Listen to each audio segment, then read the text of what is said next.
तो second evidence क्या है? पहला एविडेंस अपन ने स्टडी कर लिया, कॉम्पिटिटिव रिलीज का प्रिंसिपल। अभी क्या है? गॉस कॉम्पिटिटिव एक्सक्लूजन प्रिंसिपल, ये दिया था साइंटिस्ट गॉस ने। कॉम्पिटिटिव एक्सक्लूजन मतलब इन्होंने क्या बोला? No two species can coexist indefinitely if they are competing for similar resources। यहां पे उन्होंने क्या बोला कि no two species can coexist indefinitely if they are competing for similar resources. The superior species excludes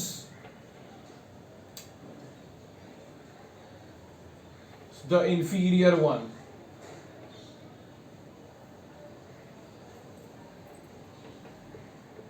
उन्होंने क्या बोला कि no two species can coexist indefinitely if they are competing for similar resources. मतलब उन्होंने बोला कि it may be true if the resources are similar but not in general. ये general नहीं है, ये तभी ट्रू हो सकता है जब भी सिमिलर रिसोर्सेज हो। और ये बोले कि ये स्पीशीज को एग्जिस्ट नहीं कर सकते इनडेफिनेटली। द सुपीरियर स्पीशी यानी कि जो डोमिनेंट स्पीशी है वो एक्सक्लूड कर देती है इंफीरियर स्पीशी को। इंफीरियर स्पीशी को ये एक डायरेक्ट ग्रॉस स्टेटमेंट इन्होंने दी कि ऐसा होगा और ऐसा कंपटीशन में होता है, इन्होंने बोला। फिर से ये रिपीट कर देते हैं, no two species can coexist, ये एक साथ नहीं रह सकते, if the resources if they are competing for similar resources. If the resources are similar और only if the resources are limited. यहां पे ब्रैकेट में डाल सकते हो, true when resources are limited। यहां पे मे भी ऐड करो, may be true when resources are limited. ये तभी ही सही हो सकता है जब भी रिसोर्सेज लिमिटेड है, लेकिन जनरल केस में ये सही नहीं होता है, ये सही नहीं होता है। और जो डोमिनेंट स्पीशी है वो एक्सक्लूड कर देगी, यानी कि इंफीरियर स्पीशीज एक्सटिंक्ट हो जाएगी और सुपीरियर स्पीशीज ही रहेगी। ये यहां पे ऐड कर सकते हो, this statement is wrong.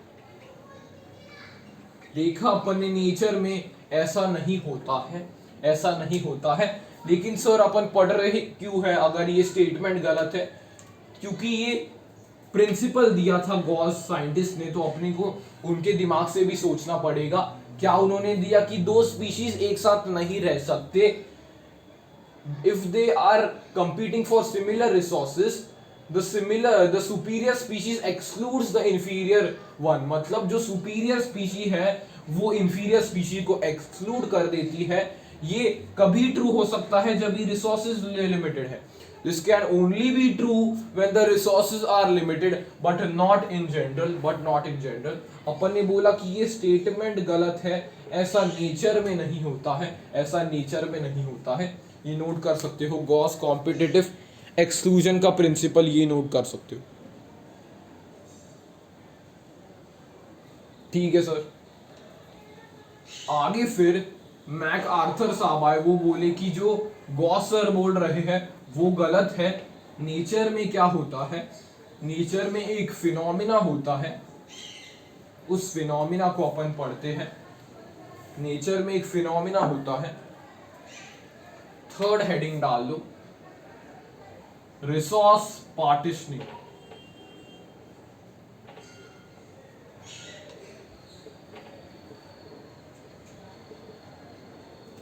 Bye Mac Arthur.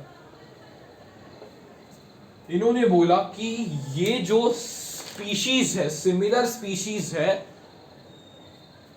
ये एक दूसरे को एक्सटिंक्ट नहीं करती, यानी कि जो सुपीरियर स्पीशीज है वो इंफीरियर स्पीशीज को एक्सटिंक्ट नहीं करती, बल्कि ये को एग्जिस्ट करते हैं, इन्होंने बोला द स्पीशीज को एग्जिस्ट।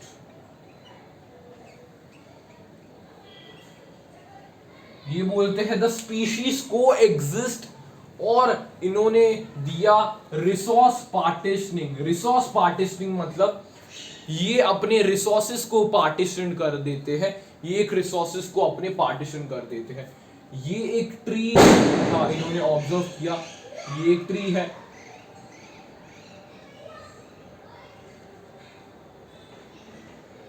ये एक ट्री है,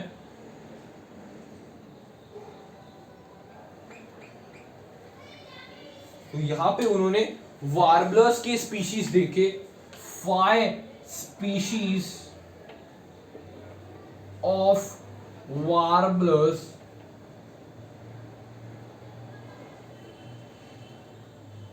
are living on one tree. मतलब 5 species of warblers are living on one tree. ये को एग्जिस्ट करते हैं। कैसे को एग्जिस्ट करते हैं? ये अपने रिसोर्सेस को पार्टीशन कर देते हैं। एक बोलता है कि मैं ऊपर की जगह पे रहूंगा, दूसरे स्पीशीज बोलते हैं मैं यहाँ पे रहूंगा, तीसरा यहाँ पे, चौथा यहाँ पे, पांचवा यहाँ पे। ऐसे ये पेड़ को पार्टीशन करते हैं कि I will feed on the first portion and rest बाकी स्पीशीज फीड कर सकते हैं। तो ये site of forage and foraging time को डिफरेंट करते हैं। ये साइट ऑफ फोरेज यानी कि कौन सी जगह पे ये खाना खाएंगे और कब खाना खाएंगे उसमें डिफर करते हैं, उसको डिफरेंट करते हैं। मतलब एक स्पीशी यहाँ पे खाना खाएगी, दूसरी यहाँ पे, तीसरी यहाँ पे एंड सो ऑन। यहाँ पे ये को एग्जिस्ट करके रहेंगे। ये मैक ऑथर साहब ने एग्जाम्पल से बताया कि 5 species of warblers are living on one tree and they coexist, यानी कि they live together। तो ये था third point, resource partitioning by MacArthur. इन्होंने बोला कि स्पीशीज एक दूसरे को एक्सटेंड नहीं करती बल्कि वो एक साथ रहती है, को एग्जिस्ट करती है। इन्होंने वार्बलर्स का एग्जांपल दिया, 5 species of warblers are living on one tree. मतलब ये साइट ऑफ फोरेज या फिर फोरेजिंग टाइम को डिफरेंट करता है कि सपोज एक सुबह खाएगा, एक शाम को एंड एक रात को, ऐसे वो टाइम्स डिफरेंट करते हैं। या फिर प्लेसेस ऑफ फोरेज, एक नीचे सॉइल में खाएगा, दूसरा ऊपर मिड में, तीसरा टॉप रीजन पे खाएगा। ऐसे इन्होंने रिसोर्स पार्टीशनिंग का प्रिंसिपल दिया। तो अपन समराइज कर देते हैं पूरे लेक्चर को, यही मोटा मोटा कंटेंट है इस कंपटीशन का, और इससे क्वेश्चन बनने के चांसेस बहुत है। इसलिए ये सबसे इंपॉर्टेंट लास्ट में मैंने लिया है 5th लेक्चर में। कंपटीशन इज मोस्ट इंपॉर्टेंट क्योंकि इसके कंसेप्ट्स भी अच्छे कंसेप्ट्स हैं। पहले इंट्रोडक्शन से अपन ने स्टार्ट किया कि डार्विन सर बोले कि inter specific competition is a potent force for organic evolution. फिर अपन ने पढ़ा कि कंपटीशन क्या होता है कि एक स्पीशीज की रिप्रोडक्टिव पोटेंशियल बढ़ जाती है और वो दूसरे स्पीशीज के रिप्रोडक्टिव पोटेंशियल को कम कर देता है। फिर अपन ने पढ़ा कि लिमिटेड रिसोर्सेज या फिर सिमिलर स्पीशीज कंपटीशन करते हैं, ये नॉट नेसेसरी है। अपन ने सिमिलर स्पीशीज को डिस्प्रूव करने के लिए अपन ने साउथ अमेरिकन लेक्स का एग्जांपल दिया, जहां पे अपन ने फ्लेमिंगो और फिश के बारे में बात की जो जू प्लैंक्टन पे फीड कर रहे हैं। और resources should be limited, that is also not true. Unlimited resources में भी कंपटीशन आ सकता है, जिसको अपन ने बोला इंटरफेरेंस कंपटीशन। जब भी गोट इंट्रोड्यूस किया गया तो अबिंडेंट टॉर्टोइस की एफिशिएंसी खाना खाने की कम हो गई और वो 10 साल में एक्सटिंक्ट हो गए। फिर अपन ने देखा कि क्या है एविडेंसेस फॉर कंपटीशन, तो अपन ने देखा कॉर्नेल्स एलिगेंट फील्ड एक्सपेरिमेंट, अपन ने देखा कॉम्पिटिटिव रीजनिंग का जो कॉन्सेप्ट बताता है कि बर्नैकल बलानस सुपीरियर था वाइल बर्नैकल कैथामेलिस इंफीरियर था। जैसे ही सुपीरियर वाले को हटा दिया, इंफीरियर वाले ने सुपीरियर वाले की जगह ले ली। फिर उसके बाद अपन आते हैं गॉस कॉम्पिटिटिव एक्सक्लूजन प्रिंसिपल कि नो टू स्पीशीज कैन को exist indefinitely if the resources are same and if they are limited। ये जो सुपीरियर स्पीशी है वो इंफीरियर स्पीशी को एक्सटेंड कर देती है, यानी कि एक्सक्लूड कर देती है। मैक आदर साहब ने बोला कि ऐसा नहीं होता नेचर में, ये स्पीशीज एक दूसरे के साथ रहने को पसंद करती है, को एग्जिस्ट करती है, ये रिसोर्सेज को पार्टीशन करके अपना गुजारा करती है। उन्होंने एग्जांपल दिया 5 स्पीशीज ऑफ वार्बलर्स जो एक ही पेड़ पे रहते हैं, साइट ऑफ फोरेज या टाइप ऑफ फोरेजन वो अलग करके और एक साथ को एग्जिस्ट करते हैं।